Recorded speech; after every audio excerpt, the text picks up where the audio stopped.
Yeah, I think this is really a very important dimension of development cooperation. So we have different aspects of fragmentation. Let me just highlight some of them. One aspect is that we have the fragmentation of policy fields. One example in this regard is if you are looking at main funding channels at the moment. Of course, we have funding for development cooperation and to some extent at the same time funding for climate change mitigation and adaptation. And so in a way, this kind of international landscape of policy fields, policy areas is fragmented. At the same time, what you see is that we have in-country fragmentation. That means that development cooperation is normally split up in a number, sometimes a big number, of development cooperation interventions. So this might cause a number of transaction costs, for example, for the government, because they need to report on the high number of projects they are implementing. We have also this kind of fragmentation that donors quite often split up their aid amount to a number of sectors. So again, you have high transaction costs. If you really invest your money in a number of sectors, your transaction costs might be quite high. And just to give you one further example, what is called cross-country fragmentation. If donors have a long list of partner countries, this might also contribute to fragmentation. So, and if you have a look at the present situation, I would say those different dimensions are quite often a challenge for development cooperation.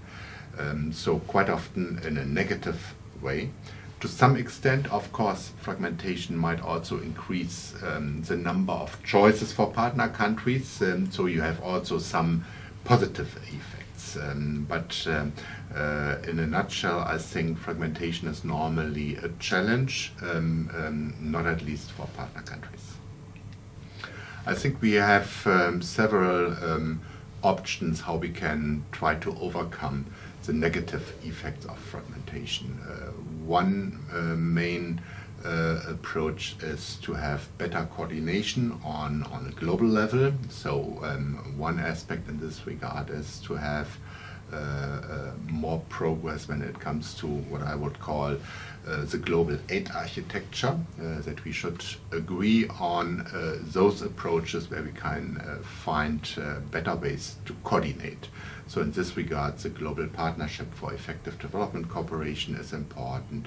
Also the Development Assistance Committee of the OECD, which is on the donor side one important aspect.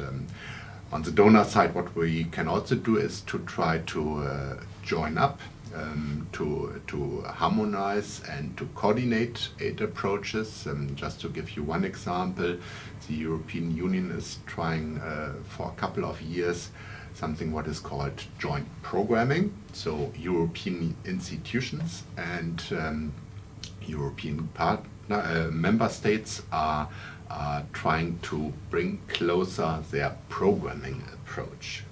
That's something what also can be done not only when it comes to European Union, but also with regard to other groups.